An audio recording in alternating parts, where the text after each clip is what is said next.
So let's just like that. We won't have a nice full screen effect. But well, Jeremy, Shoal. it's the total battery killer this application, but it's well suited to the task. Is that what you used to run Vmin for work? All right, so we're looking, I am also constrained to a specific grid size due to the presentation format. All right, so I apologize to anyone attending this talk because I was way too late last night putting these slides together. I did not want to stop, and I probably compiled entirely too much information. So if I sound incoherent at any point in time, so who here has heard of Zork? Right, everyone, right? Okay. Who here has played Zork within the last, say, 6 weeks? It seems to be something that I revisit. I've never actually beaten the game. So I might actually skip this part because I'm assuming everyone has gotten to the point where you could be eaten by a group, where you've been in some dark cavern and your light sources run out. Because it happens in Zork. Zork has limited light sources. And you are, well, here, we'll step through it. All right. You all know the drill. We can go north. We can go, we're going to the White House. Let's go east. Behind the White House, back east to the far east, in one corner of the house, there's a small window which is slightly ajar. We open the window. I promise you, my presentation is not just plain Zork. With great effect, you open the window, enter. Right, let's take all. It's not going to work. Take all. Let's go to the west, get into the living room. All right, we're in the living room. Take all again. All right, now we'll collect everything. Let's move the rug because that's where the trapdoor is. Move rug. All right, and let's open the trapdoor. That tapping is going to get going. Sure. And let's go down. So, pitch black, you're likely to be eaten by you. This, well, here, you know what, let's just come back over to my presentation. So, interactive fiction is a broad term applied to a lot of branching narrative applications. There exists analog formats as well. It all, let's go next. Often abbreviated IF. Its effect is to stimulate, control characters, and influence the environment. There is interactive fiction, as we all know. The get lamp, style interactive fiction is also choose your own adventure, hypertext fiction, which is more of a branching path. This also spawned roguelikes, classic roguelikes, and multi-user dungeons. You already concentrate well. People are shit post again. So it all began with Colossal Cave Adventure. 95% of my time putting together the presentation was just editing nasty art. I gotta say, if you're gonna have a hard time focusing while people are shit posting, you came to the wrong comment. Colossal Cave Adventure. It began with a guy named Will Crowther. In '76, there's a very famous passage stating, "You are in amazing twisted passages, all alike." Will actually worked, I can't remember what the name of the company was right now, but he helped contribute to the initial development of ARPANET, which is interesting. In 75, 76, Colossal Cave was dropped down in 700 lines of Fortran for the BDD-10 mainframe. 300 kilobyte footprint, consuming about 50% of the actual host system's memory. So it was not very efficient. It became known as Advent due to a character length limitation in the OS at the time. It was effectively a treasure hunt. Two were commands, verb and noun, hit, control, take, lamp, whatever have you. That was the extent of its parsing technology. 70 applications within the actual key itself, and 193 vocabulary words that it could recognize. And it also introduced the term XYZZY, which is frustrating to me because it's an incomplete palindrome, and it just feels itchy. But at any rate, in the later point in time, this is, it's dropped its way into geek culture. It actually is the name of an IF competition, the Zizzy Awards now. So if you ever come across it, that's its origin. in the game itself, it can transport you from one place to another, or just condemn you in some way, shape, or form. How it came to be, he actually played, Will played D&D with Dave Leland, who was one of the later founders of Infocom. He and his wife actually helped explore Bed Quilt, the entrance. One of the entrance is to Mammoth Caves in Kentucky. And he was looking after, unfortunately, he got divorced from his wife. He was looking for a way to better connect with his daughters. His idea was to develop a basic computer game, although considering it ran off, PDP-10, I'm not sure exactly in what case his daughters had a chance to play this unless they went to work with him. Anyway, so that's what he did. 10 lineal miles in the passages of Bed Quilt in 1 square mile of surface ground, which is the reason why physical passages exist, because it turns back upon itself quite often. And it is a direct physical analog to the actual cave itself. If there have been cases where, and there's an article that I'll link to later on, where people who've played Advent can go into Bed Quilt and kind of have an idea of how to get around, which is somewhat remarkable. Don Woods, at a later point. So Crowther went on vacation, and somehow this thing got onto ARPANET.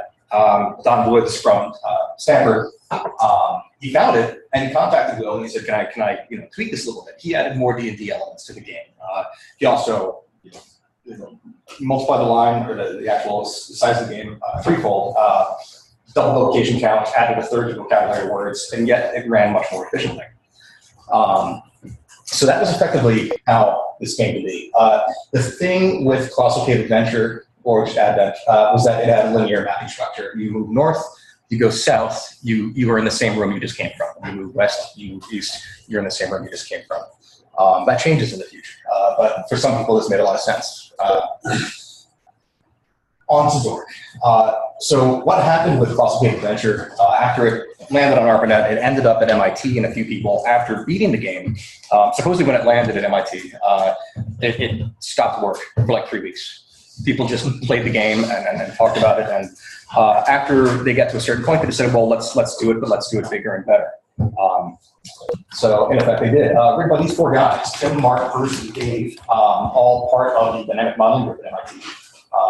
They refer to themselves as the implementers, shortened as IMPs. Designed in MDL, and Lisp, often referred to as muddle. Ran again on the PDP-10, on the ITS time sharing system. Big breakthrough was the parser was not limited to fewer commands. We could have effectively full sentences with prepositions conventions. So hit troll from Advent became hit troll with the Elvish short, pick up the brass lantern and turn it on, as such. So that was 78. It ended up being a large game. During the process, while it was being developed, it was housed in a patched version of ITS to hide the actual source directory because they didn't want this thing getting out. Somebody, and in all my researches, I was not able to find out who, was able to actually patch the patched version of ITS, disclose the hidden directory, clone the source over to another directory, effectively guess the passwords and whatnot, and they ended up with the Zork source after it had been completed, which is a really interesting story to read, but I'm a little frustrated that I still couldn't find out who it was. Some months later, Bob Spotlight released a port from MDL to Fortran 4, and it was accessible now on the PDP 11. The name itself, Zork, it was at that point in time just slang for an unfinished app. It was basically a broken project. You called it a Zork. So that being said, when they finished the application, they decided to rename it Dungeon. However, TSR, who you all might recognize from Dungeons and Dragons, came down and said, "No, we own all dungeons." So they effectively slapped them with a copyright infringement threat, and they renamed the game just back to Zork, which I find remarkable. Here's the thing with Zork, nonlinear map structures. So you move, say, east, you move west, and you might have to be back in the room you came from. And this led a lot of people to just draw, and there's online quite a few Zork mappings that people have drawn, either on graph paper, but due to the nature of the squiggly line, the paths, graph paper doesn't really lend itself well to these crazy directions. Yeah, it was an issue. Sorry. On to Infocom. So It was 1979. A few of the MIT staffers and grad students, including the four who were integral in actually building Zork out, decided we might be able to monetize this. Let's try and build this into an application. Of course, computers were just landing. So when Advent launched and when MIT got a hold of it, it was 77. Before Zork 1 actually landed, before Infocom, I think Zork landed in like June. In May of that year is when the Apple II Plus landed. In June, Zork landed. In July is when Star Wars Episode 4 landed. Those 3 months are considered like the crowning 3 months of like geek culture. So riding on that surge in '79, they decided to attempt to monetize. Issue being that the MDL and Fortran were not available on standard PCs that were being sold at the time, so they came to the solution of building a virtual machine, which effectively can consume the Zork implementation language, Zales, thank you.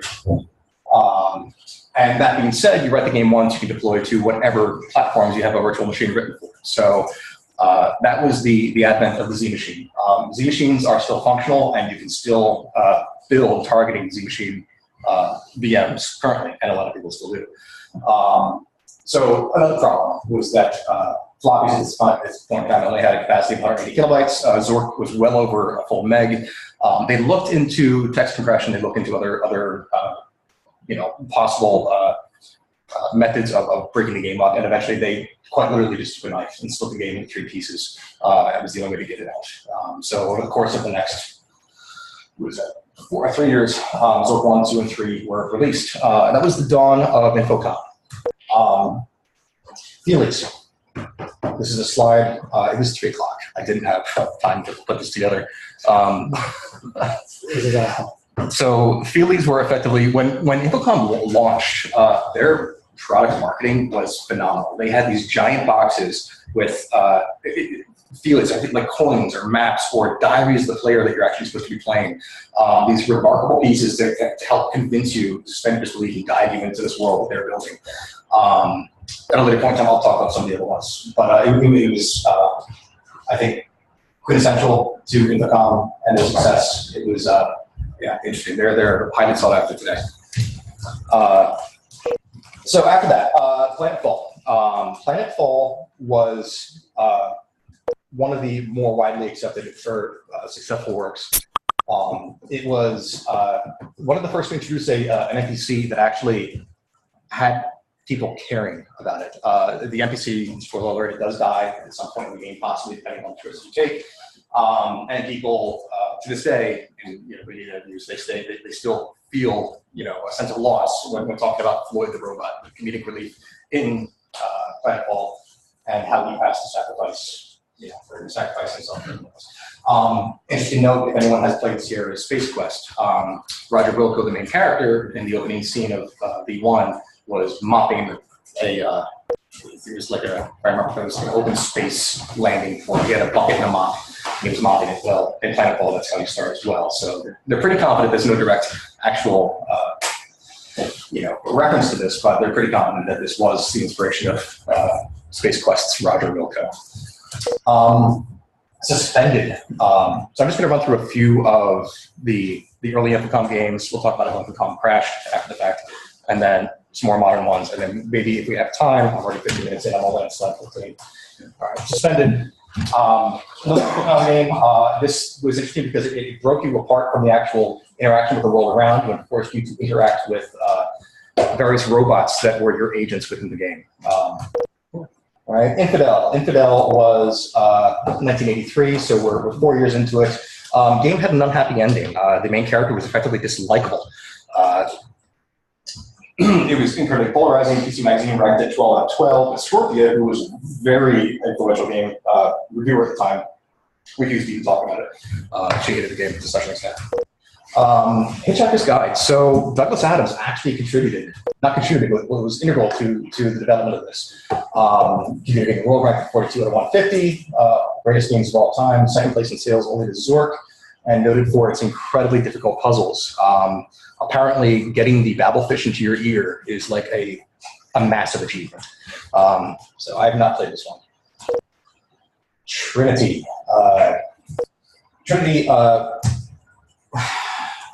Infocom started getting a little more, I guess, deep with their messaging and what capacity these games held. So this was more of a political critique as to how futile nuclear war is. You spend time moving through, witnessing different nuclear disasters, both historic and future events, fictional future events. Computer gaming world called it a tactical tightrope walk through the Cold War. And the author himself was relatively depressed while he was working on it. That being said, it's still critically acclaimed. It's supposed to be a wonderful game. I've not played this one either. The majority of the others I have. This is their 20th work, and it was the last to be released before their acquisition by Activision. Amnesia. So this is the first non-Infocom game we have. This was developed by Electronic Arts in '86. I included this just because of its scope. This was a full simulation of Manhattan from the very top of Central Park all the way down to the lower tip of Manhattan. 4,000 individual locations within this game, 650 streets simulated. They made every attempt to duplicate Manhattan in its entirety. The premise of the game is you wake up, there's somebody trying to kill you, you're married to a woman you don't know, you have amnesia, and you need to piece together the puzzle and figure out who you are effectively. So after that, Infocom promotes Bruce Davis, who was a vice president at the time Infocom was picked up by Activision, to the CEO. He disagreed with the initial acquisition of Infocom, and he began seemingly to destroy Infocom from the inside out. He put together policies that were detrimental, such that he cut their budget in half, and yet at the same time demanded that they double their actual release schedule or production flow from 4 games a year to about 8 games a year.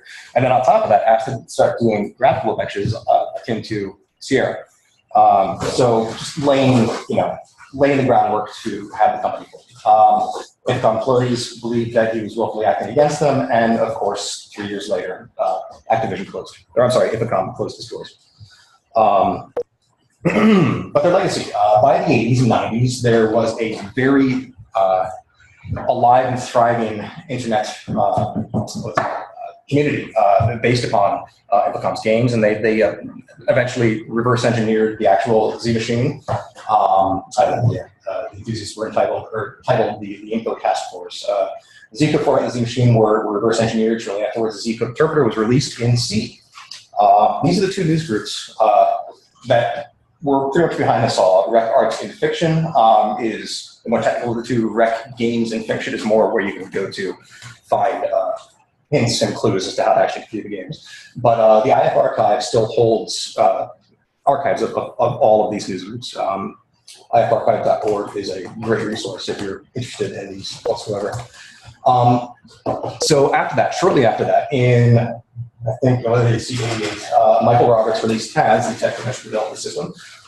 This was a C-based, lighter C++-based syntax that included a lot of modern features, and it was probably most reported to DOS back on Unix.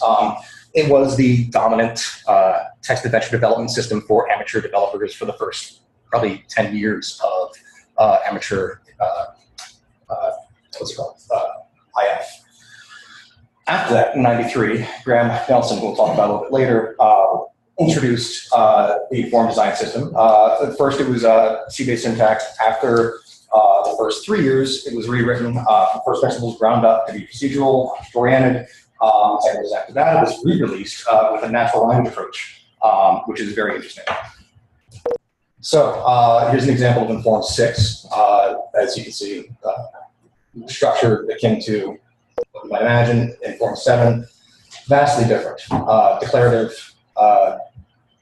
It was written for authors to be able to build these IFs themselves without having too much programming experience, which lends itself to interesting problems as well.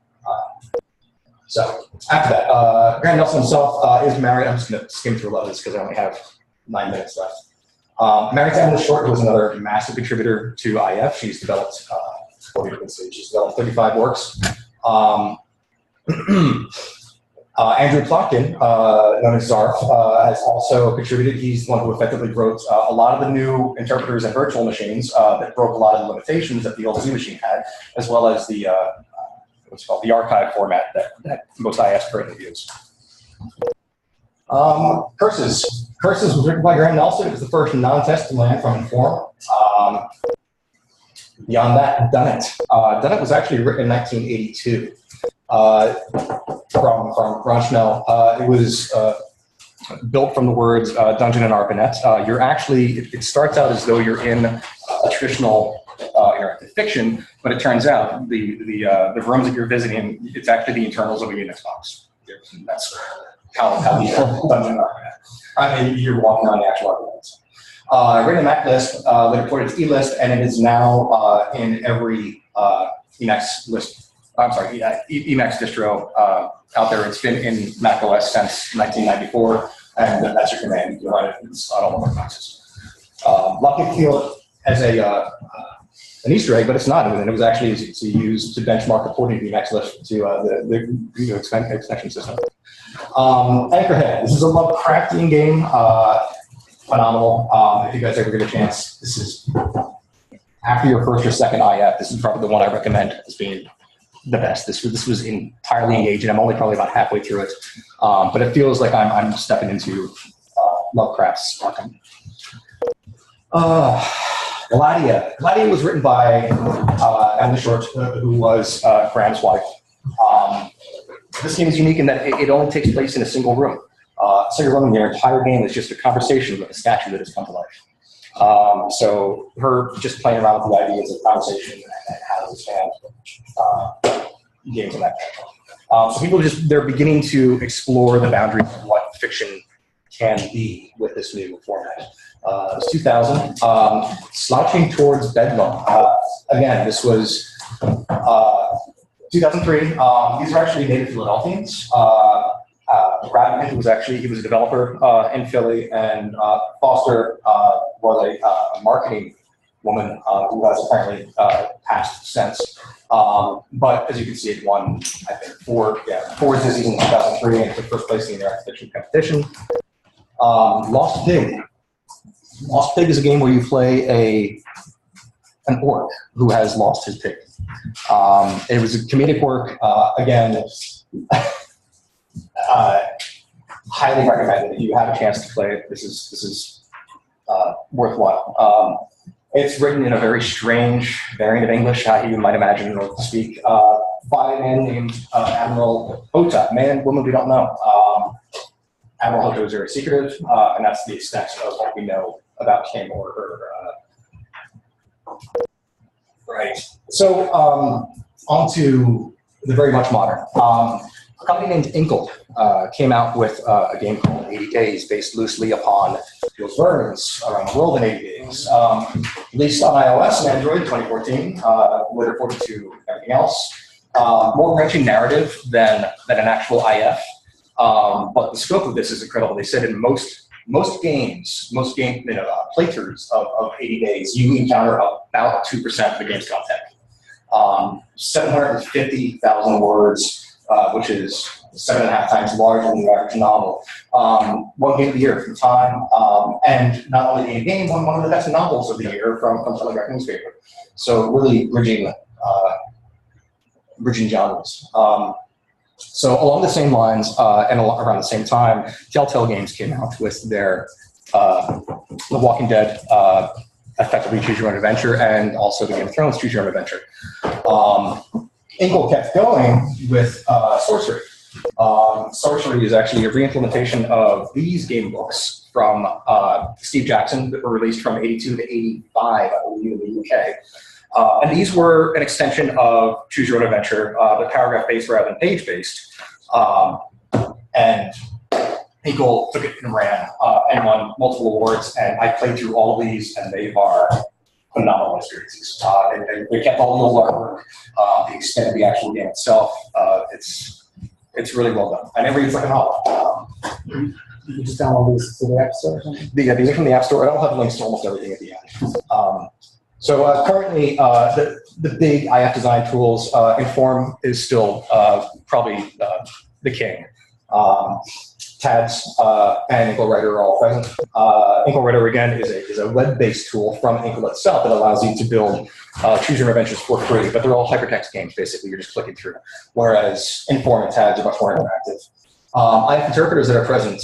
Frost is available as a Z machine interpreter and a gloss interpreter. It's present on all platforms, or available for all platforms. And Zoom is another, I think, Unix-based Mac. And then there's also an Electron variant, of course, because there's one of those for everything. Parchment, and it doesn't really kill your battery too much. All of them capable of playing effectively all Inform games, Z machine games, CAD games. They're all relatively ubiquitous to all of these. And now just a few links. The interactive fiction database. So the vast majority of these, there's a couple thousand written a year, and it seems as though a person will become interested in it, they'll write a game, and they'll drop out of the scene. But there's about 100 core contributors who continually, over the past 20 years, contribute work. You see a lot of repeat occurrences or repeat names in the awards that are handed out, annually. The interactive fiction database has effectively all of them. It is the IMDb of IF, and I'd say 90% of these are publicly available. Whatever license they're using is free to use. You can download and play them all. There's not much of a commercial market at all for these, except for on iOS, and it's much more polished products rather than just these standalone, straightforward testing measures. The IF archive is effectively a history of IF. The Treaty of Babel is an agreement that everyone came to. It's basically the ISBN categorization of IF. So everything is standardized, and it allows easily categorical indexing of the IFDB. Emily Short has a great blog talking about all this. MIT Press came out with Just Little Pastures, which is the book on the theory behind writing these applications. The IF Wiki, of course. There's a phenomenal article on the actual classified adventure, which walks you through classified bed quilt itself, mapping every cavern that you come into to a piece of the game and stepping through all the process.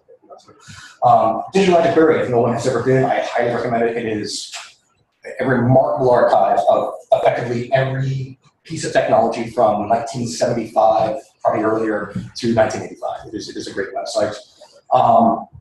Four moms. Yeah, I don't even know what that is. That's infiction.org. So that's effectively it. I did not have a chance to, unfortunately, run through. Memorize this real quick. Did not have a chance to run through this, which is Inform itself, but you can see, I don't even know how to maximize my type in this. Yeah, that's as good as we're gonna get. It's plain language, and this is a game. This is a fully functional game we could build. You see the compiler, put everything together. There we go. That's the game itself. If we come down here to testing, we can actually let's go to index and go to scenes, rules, roll index. So this is the role we built. It compiled with our rules that we developed, and you can get a dynamically generated map as you go along building these worlds out. It also has something called scenes, which are effectively look. Right, and then your deep forest choose room. I don't know what direction I'm going here, but it will map all of your branching paths and allow you to replay the game itself. So the testing harnesses that are in place are incredible. The what's it called? The IDE itself is remarkable, and it's totally free. So I actually have started building one of my own, and maybe at a later point I'll post it in Monicon if I ever